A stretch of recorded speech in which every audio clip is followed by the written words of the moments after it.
September 21 വിശുദ്ധ മത്തായി യേശുക്രിസ്തുവിൻ്റെ 12 അപ്പസ്തോലന്മാരിൽ ഒരാളും പരമ്പരാഗത രചയിതാവും. വിശുദ്ധ മത്തായി അൽഫയൂസിൻ്റെ മകനായി ലേവി ആയിട്ടാണ് ജനിച്ചത്. ലേവി എന്ന പേര് സൂചിപ്പിക്കുന്നത് യഹൂദ ആരാധനാക്രമത്തിന് ഉത്തരവാദികളായ ലെവി ഗോത്രത്തിൽ നിന്നുള്ള ആളെന്നാണ്. മത്തായി എന്നത് യേശുവിൻ്റെ പരിവർത്തനത്തിന് ശേഷം നൽകിയ പേരായിരിക്കാം എന്ന് അനുമാനിക്കുന്നു. യഹോവയുടെ ദാനം എന്നർത്ഥം. മത്തായി തൻ്റെ സുവിശേഷത്തിൽ രേഖപ്പെടുത്തിയിരിക്കുന്നു, യേശു അവിടെ നിന്ന് കടന്നു പോകുമ്പോൾ മത്തായി എന്നു പേരുള്ള ഒരു മനുഷ്യൻ ഇരിക്കുന്നത് അവൻ കണ്ടു. അവൻ അവനോട് പറഞ്ഞു, എന്നെ അനുഗമിക്കുക. അവൻ എഴുന്നേറ്റ് അവനെ അനുഗമിച്ചു. മത്തായി 9 അധ്യായം 9 വാക്യം. മത്തായി തൻ്റെ തൊഴിൽ ഉപേക്ഷിച്ച ഉടൻ യേശുവിനെ ഭക്ഷണം കഴിക്കാൻ ക്ഷണിക്കുകയും യേശു സ്വീകരിക്കുകയും ചെയ്തു. ഇത്തരം അധാർമികരായ ആളുകളുമായി സഹവസിക്കുന്നത് എന്തുകൊണ്ട് എന്നുള്ള ചോദ്യത്തിന് യേശുവിൻ്റെ ഉത്തരം ഇങ്ങനെയായിരുന്നു, സുഖമുള്ളവർക്കല്ല രോഗികൾക്കത്രേ വൈദ്യനെ കൊണ്ടാവശ്യം. ഞാൻ നീതിമാന്മാരെ വിളിക്കാനല്ല പാപികളെ വിളിക്കാനാണ് വന്നത്. മത്തായി 9 അധ്യായം 12 മുതൽ 13 വരെയുള്ള വാക്യങ്ങൾ. മറ്റു സുവിശേഷങ്ങളിൽ ഉടനീളം മത്തായിയുടെ പേര് 12 പേരിൽ ഉൾപ്പെടുത്തിയിട്ടുണ്ട്. സ്വർഗാരോഹണ വേളയിലും പെന്തക്കോസ്ത് ദിനത്തിലും അദ്ദേഹം സന്നിഹിതനായിരുന്നു.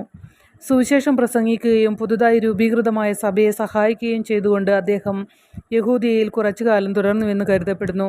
പിന്നീട് എത്യോപ്യയിലേക്ക് പോയി. പുരാതന എത്യോപ്യയുടെ പ്രദേശത്തായിരുന്നപ്പോൾ മത്തായി അനേകം മതപരിവർത്തനം നടത്തിയതായി പറയപ്പെടുന്നു. അവരിൽ ഈജിപ്ത് രാജാവും അദ്ദേഹത്തിൻ്റെ മകൾ എഫ്ജീനിയ ഉൾപ്പെടെയുള്ള മുഴുവൻ കുടുംബവും ഉണ്ടായിരുന്നു. മത്തായി എഫ്ജീനിയ രാജകുമാരിയെ കന്യകയായി സമർപ്പിക്കുകയും ക്രിസ്തുവിന് മാത്രം ജീവിത പങ്കാളിയായി ജീവിതം സമർപ്പിച്ച കന്യകമാരുടെ കൂട്ടത്തിൻ്റെ മേൽനോട്ടം വഹിക്കുകയും ചെയ്തു. ഈജിപ്ത് രാജാവ് മരിച്ചപ്പോൾ ഹൈറാക്കസ് രാജാവായി എഫ്ജീനിയയെ ഭാര്യയായി സ്വീകരിക്കാൻ ആഗ്രഹിച്ചു. മത്തായിയോട് അഭ്യർത്ഥന നടത്തി. മത്തായി രാജാവിനെ പള്ളിയിലേക്ക് ക്ഷണിച്ചു. രാജാവ് ആഡംബരപൂർവ്വം എത്തിയപ്പോൾ കന്യകയായ എഫ്ജീനിയയ്ക്ക് അവളുടെ കർത്താവായ യേശുക്രിസ്തു ഒരു തുണയുണ്ടെന്നും മറ്റൊരാളെ വിവാഹം കഴിക്കാൻ കഴിയില്ലെന്നും മത്തായി പ്രസംഗിച്ചു. പ്രകോപിതനായ രാജാവ് മത്തായി അൾത്താരയിൽ നിൽക്കുമ്പോൾ കൊലാളിയെ അയച്ച് പുറകിൽ നിന്ന് കൊലപ്പെടുത്തി. എഫ്ജീനിയയുടെ വീട് കത്തിക്കാൻ ഉത്തരവിട്ടു. എന്നാൽ ഐതിഹ്യം തുടരുന്നത് വിശുദ്ധ മത്തായി വീട്ടിൽ പ്രത്യക്ഷപ്പെട്ട് തീ രാജകൊട്ടാരത്തിലേക്ക് തിരിച്ചുവിടുകയും കൊട്ടാരം കത്തിനശിക്കുകയും ചെയ്തു. താമസിയാതെ രാജാവ് കുഷ്ഠരോഗബാധിതനായി സ്വയം കൊല്ലപ്പെടുകയും മകന് പിശാച് ബാധ ഏറ്റുവെങ്കിലും പിന്നീട് വിശുദ്ധ മത്തായിയുടെ കബറിടത്തിൽ അനുതപിക്കുകയും ചെയ്തു.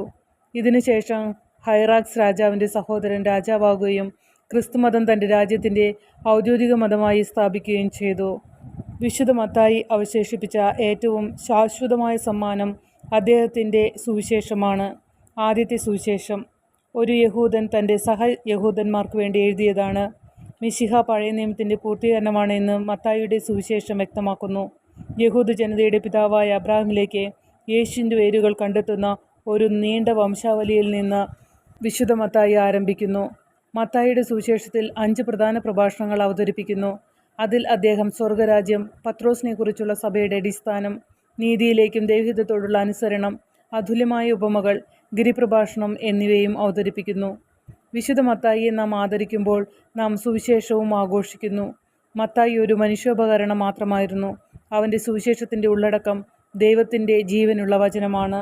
സിവിൽ സർവീസുകാർ, അക്കൗണ്ടന്റുമാർ, ബുക്ക് കീപ്പർമാർ, കസ്റ്റംസ് ഓഫീസർമാർ, ഫിനാൻഷ്യൽ ഓഫീസർമാർ, സ്റ്റോക്ക് ബ്രോക്കർമാർ, ടാക്സ് കളക്ടേഴ്സ് എന്നിവരുടെ രക്ഷാധികാരിയാണ് വിശുദ്ധ മത്തായി.